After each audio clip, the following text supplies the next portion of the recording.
and welcome to another episode of Lifestyle Gardening. I'm Kim Todd, and on today's program we'll be showing you tips for starting seeds at home and some of the best new gardening products for 2018. We're going to start our show with a taste test that is. Last summer, Nebraska Extension educator John Porter started an all-American selection test vegetable garden. After everything had been harvested, he gathered up a crowd to taste the results. After all, growing vegetables isn't all about what grows well, but what you think tastes good.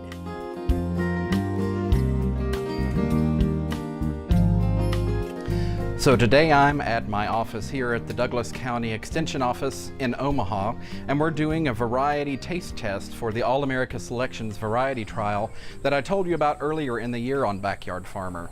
So we're testing out all of the new varieties that All-American Selections wants to test out to potentially be an award winner for garden catalogs and seed packets next year.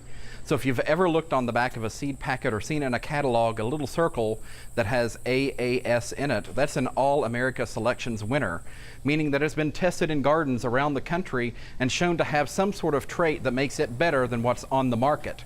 So sometimes it could be that it tastes better than other things on the market. It could grow better, it could have better disease resistance. And that's one of the things that I've been looking at throughout the year on 13 different crops in our farm, Cooper Farm, here in Omaha. So we are looking at these 13 different crops to test out to see exactly if they're better than what's on the market. So we have 4 different varieties of hot peppers, 3 different varieties of tomatoes, some eggplant radishes that we're doing as a microgreen or a sprout, and cantaloupe and bok choy. These are all different things that we've tested out throughout the year to see how well they're growing. So some of them, it turned out that they did much better than what was available sent to us from the market, and some of them didn't do so well. So those results will go back to the All-America Selections organization, which is a nonprofit organization, and they will compare the scores from the gardens all around the country and see if something is meritorious, if it will get the All-America Selection Award. And then you'll see that in your garden catalog, on your seed packet, or on the tag at the store next year. You will see the All-America Selection seal for the stuff that we are testing out this year. You can also go to the Backyard Farmer Garden on campus and see what we are testing out. So all the winners will be there next year for you to see exactly how they grow and if you want to add them to your garden. So I have master gardeners here today taste testing. We've prepared some of these crops in a variety of different ways, and they're sort of taste testing, looking to see exactly, does it taste better than the 2 that are already on the market that were sent to compare? Does it taste the same? Does it taste worse? And that will go into the ratings for the All-America Selection. Part of the fun of gardening is eating the fruits of your labors. And the whole point of having a test garden is to figure out what grows best in our environment so that we can eat the things we enjoy the most. We've had a lot of fun with our Go Gardening features aimed at helping beginning gardeners. This week we'll turn our focus on our favorite Italian herb, basil. It's fairly easy to grow and so delicious when added to fresh pasta.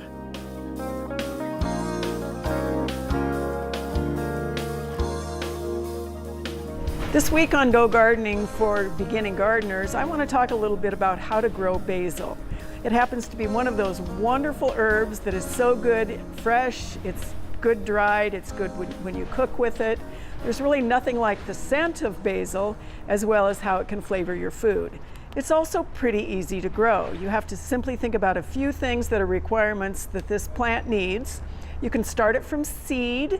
The seeds are large, so it is not something that you're going to lose because it looks like dust. You want to start those seeds 6 to 8 weeks prior to the last frost.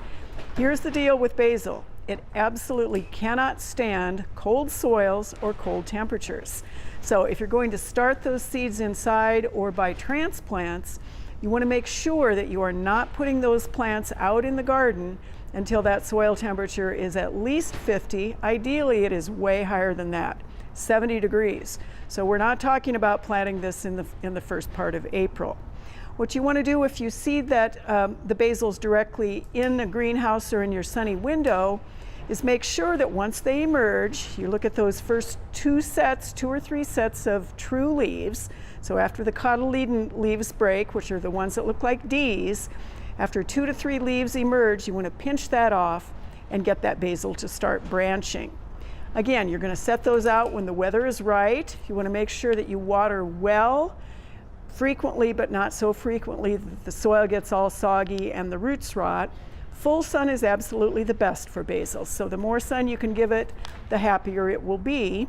You want to make sure that when you're setting the transplants out, or thinning if you happen to seed directly into the garden, you want to give at least 6 to 8 inches between those plants. That's also going to depend a great deal on which basil you have selected. And again, you can get the large leaf basil, the Genovese, you can get purple ruffles, or some of the ones that are actually more ornamental, Siam Queen. Some of the basil's really grown for their flowers. You may want to actually give them a little bit of a different spacing. A good well-grown basil plant, however, of the large leaf or Genovese basil will be as much as 24 inches across, so give them enough room. When you want to harvest, you can start harvesting really as soon as you see nice leaves that you want to eat, of course, and you pinch that right above a leaf axil. What will happen then is you get another set of leaves, a double set really, emerging from where you've made that pinch in the leaf axil. You just continue to do that. Again, as the season progresses, the basil, of course, as an annual, is attempting to set seed, flower and set seed, and live its lifespan out during a single year. So it will become a little bit woody. The flavors are going to go off and become bitter if you don't keep up with the harvest. What you can do when you're finally sort of finished with that basil plant is go ahead and let it flower. Let the pollinators get to it because they will absolutely love it. You can actually use those flowers to infuse a vinegar if you want to, and that really gives you a wonderful additional way to use the basil that is out of your garden. So again, the keys here are make sure it is warm enough. Make sure that you're not going to get a frost. If you absolutely have those basil plants in the garden, or you've started them from seed and we get a late frost, you're going to have to cover, or you're going to have to start over again. Basil is fantastic in any herb garden, and it works just as well in containers on your porch. They do tend to get a little woody when they mature, but their blooms are still great for pollinators.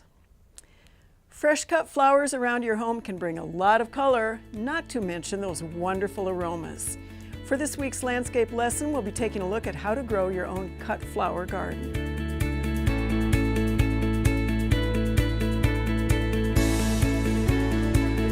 For this week's landscape lesson, I thought we'd talk about how to grow a cutting garden. I absolutely love cut flowers. I go off and buy them all winter long. I'm not great about growing them in my own home garden because I have too much shade and too many perennials. So we're going to talk about cutting gardens that are primarily constructed or planted with annuals. You have lots and lots of choices. It's all personal choice. What you really want to look for, though, is plants that will give you a good, strong, sturdy stem, probably a fairly long stem, and of course you can always cut it twice and it was still too short if it's too long. Multitudes of colors, perhaps you like scent, and many of these also attract pollinators. A lot of our cutting gardens are actually started from seed, direct seeded into the ground. And as we always tell you, look at the seed packet, take a gander at exactly what that says so that you know whether you need to start them in the greenhouse or in your window or purchase transplants. To be able to do a cutting garden properly and really get a lot of material out of it, a lot of people totally separate that from the rest of their landscape. And that means that as they're wandering about in all the other beautiful plants that they have, they're not actually decimating their landscape by cutting things that they want to bring into the house. And if that's the decision you make, then you can think about your cutting garden essentially as row crops. Plant a row of zinnias, plant a row of bachelor's buttons, plant a row of snapdragons, and cut and cut and come again. Now, one of the things you also need to think about is the spacing on those plants. So if they are too close together, they're going to outcompete one another. If they're too far apart, they may not actually give you those good, strong, sturdy stems. So you may have to play around a little bit, both with the varieties that you choose to grow, as well as exactly how you do the spacing on them. We want to look also for cutting garden flowers that will allow you, in many cases, to simply cut back above a leaf node, and then that plant will regenerate additional flowers from the cut stems. So A great thing to think about there is, do you want that variety? Do you want a later season flower? We have a lot of new All-America selections that make good cutting flowers. Dianthus Jolt series, which we had in our garden last year, is one of them. Of course, we have some great zinnias, bachelor's buttons, which I already mentioned. Sweet peas are an option for earlier in the season. Cleome, sunflowers. So the choices aren't really endless for a cutting garden, but you have a great number of options in terms both of what you choose to use in a cutting garden, how you install it, and how you think about it in terms of the rest of your landscape. Once you get the hang of growing these flowers for cutting, you'll really never run out of beautiful bouquets for the inside of your home. And you've got a myriad of choices for flowers, colors, and seasons. For this week's interview, we're going to be focusing on some new things for 2018. We took our cameras recently to Campbell's Nursery here in Lincoln to talk to manager Randy Wolf. He tells us how they decide what's trending, what to put on their shelves for the upcoming gardening season.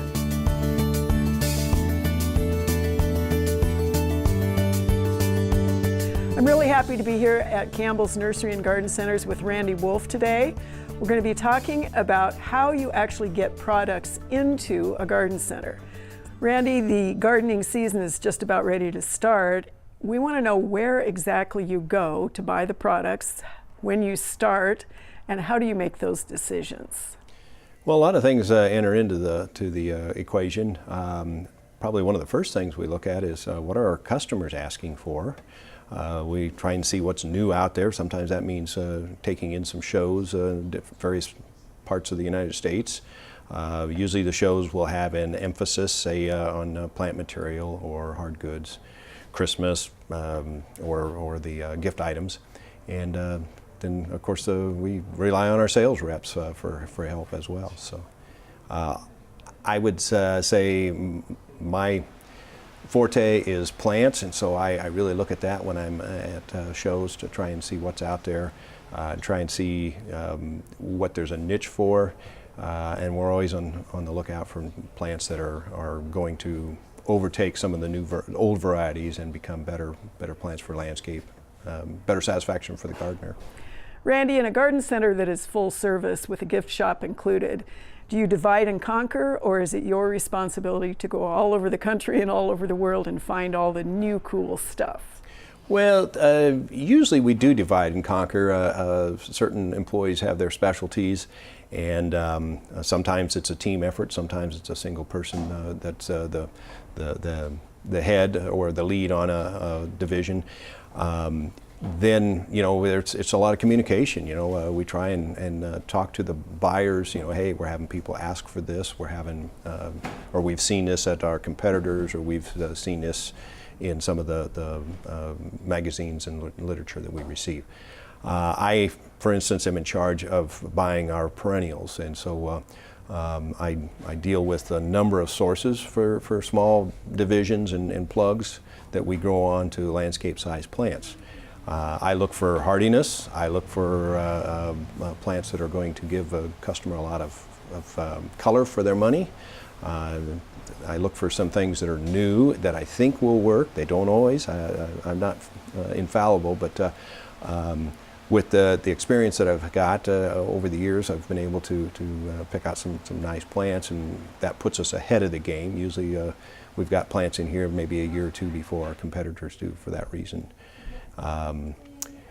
The hard goods people, they look at shows, and they oftentimes are driven by what the customer is asking for, and oftentimes it has to do with ease of a product.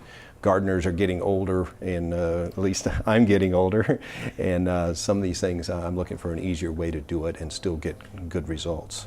So let's focus a little bit on several of the products that you really think are intriguing this year that you might want your customers to take a look at. Sure. Yes, Kim. We're focusing a lot on pollinator plants because of the awareness for pollinators. We've got seed for a number of different types of milkweed, for instance.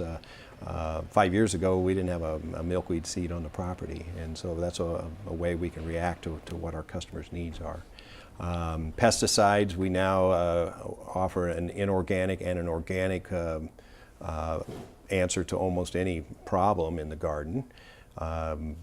Oftentimes the pesticides have gotten easier to use. Instead of a concentrate and buying a big sprayer and having to mix that, now we're coming up with ready-to-use products, and even more recently ready-to-spray products where you hook a sprayer to your garden hose and it sprays out at the right measurement. People like that. There's less contact with the pesticides.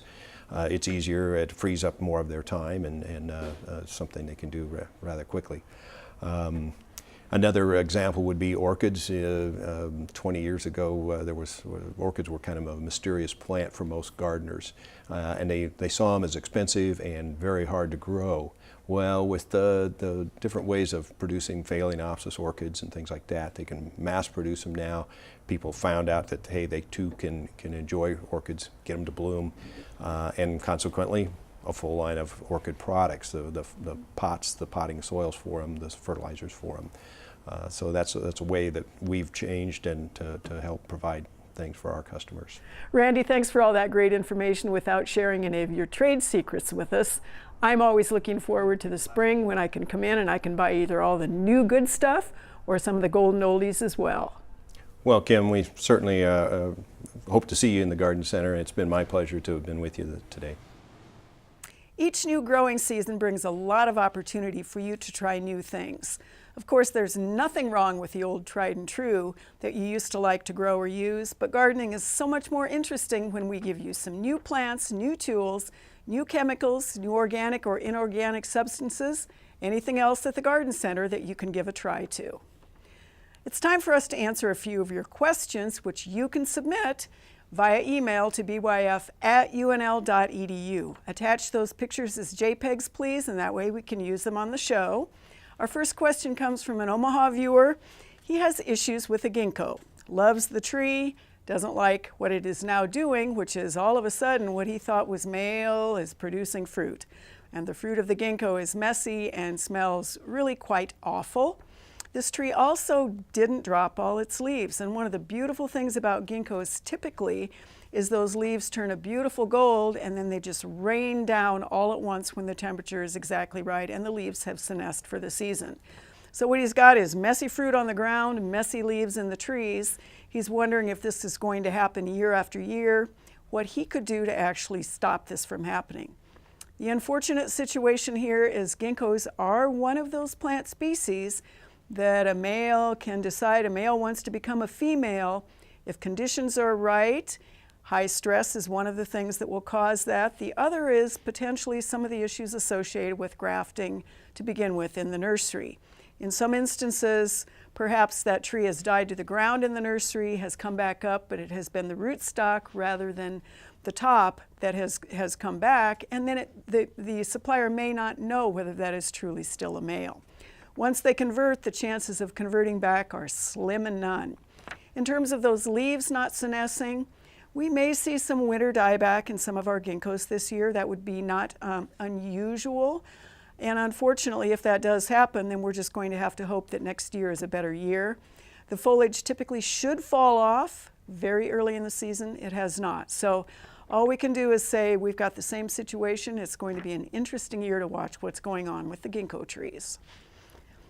Our second question comes to us from central Nebraska. This is a viewer who has beautiful pines, ponderosa and Bosnian pines. He is pretty well convinced that he has Dathostroma, which is one of the diseases our pathologists talk about. He sent some great images, and unfortunately he is right. He also wants to know, or wanted to know, whether he could go ahead and start a spray program to reduce that disease incidence in the coming spring. He wanted to start that in the nice winter or in the nice weather in the winter months. Not going to work, because one of the things you have to do with anything that you use for pesticide, insecticide, fungicide, miticide, the timing is really essential. And in this case, to apply those products right now is wasting money, wasting time, and not doing any good. So the spray schedule, we have a good neb guide associated with that, with a spray schedule that will actually work to be able to control that blight in those pines. And of course, sanitation is always one of the very first things that we recommend. So cross fingers, follow that spray schedule, do the good sanitation, and hopefully he'll be able to arrest that disease in his pines. We have a viewer who sent us a question, this is also from the Omaha area, about a maple, and she says she has trails up the tree that come from ants, lots of different trails that are from ants in her mind. We've never actually heard of or seen, or at least I haven't, ants causing a tunnel in the outer bark of a tree. And as I look at this image a little closer, it looks to me like what she really has going on is she probably has one of the hybrid maples, oftentimes a cross between red and silver maple. They tend to be very fast growing. The bark is very smooth, but as those trees age, they get these big furrows in them that actually do look like paths up the trunk of a tree. And the ants themselves, if I were an ant and I needed to climb a tree, I'd probably want to go up the trail instead of trying to figure out how to cut my own trail. So probably no real issues associated with this. Again, if she's got great big carpenter ants, which it didn't really look like and we couldn't see the ants, that's a different issue entirely, but they're going to be cleaning out dead material, not trailing up and down and going after any of the living tissue. Let's see, our final question for this week also comes to us from the central part of the state, and this is also a question associated with what we're going to see for winter injury or winter damage. With the swings in temperatures, we have people telling us that they have perennials that have begun to break dormancy, so they're showing some new green shoots. They're hopefully not going to break their bud for their flower buds if they're very early blooming, but they're seeing some drying out around the crowns of the plants, and they're wondering what should they do about that, if anything, at this point. Well, here's the deal. You know, we recommend mulching after the ground freezes hard in the fall, late fall or early winter.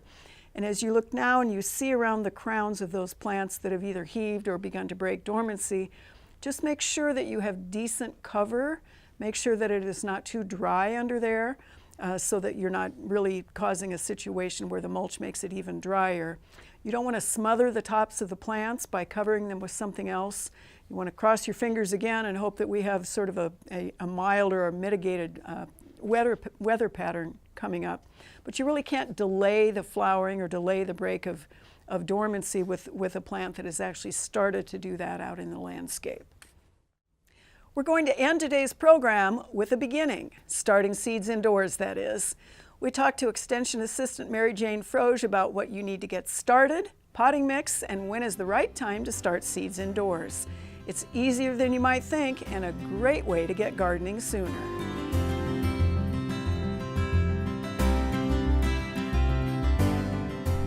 Starting seeds indoors is a fun project to get ready for spring.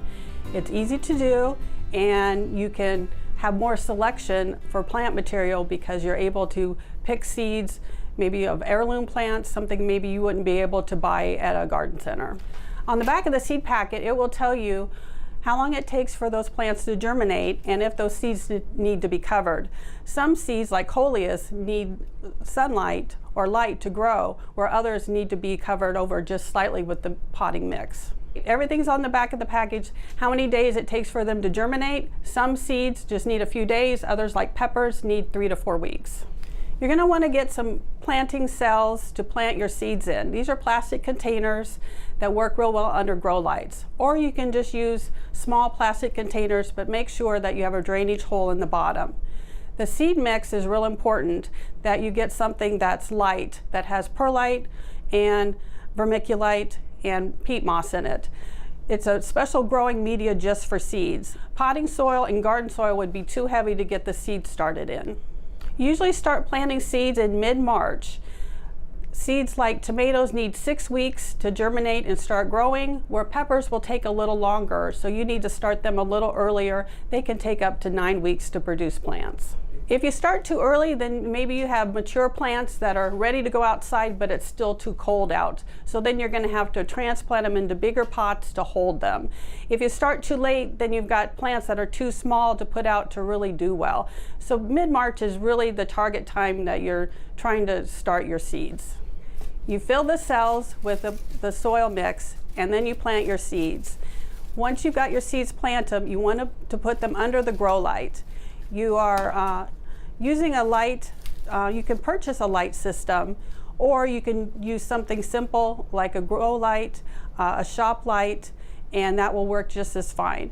What is important is that you need your light source close to your seeds when they start to germinate. A question that I get quite often is, why are my seedlings spindly and not doing well? It's because the light source is not close enough to the plants when they're growing. So you need to be able to raise your lights as your plants are growing. You start with the grow light 1 inch above the seeds, and then you raise it as the plants grow. It's real important that you have good light so you don't get spindly seedlings. It's really important to keep your seedlings well watered. You want to water from the bottom and make sure that they don't dry out. Usually you won't have disease problems if you're using fresh soil media and clean or new containers. So now you're ready to start seeds indoors. It's a really fun project. I hope you get started, and if you've got kids, they really like to participate and be part of the process, so have fun. We've had a great time with you today sharing All-America selections, what's new at the Garden Center, and starting seeds indoors. It's cold outside, but you can get most of your garden plants a head start in the coming weeks. Thank you so much for joining us again for Lifestyle Gardening. Next time we'll be looking at what ornamentals thrive in the hot and dry environment in western Nebraska. We'll also check out an urban rainwater saving system and talk to a landscape design expert.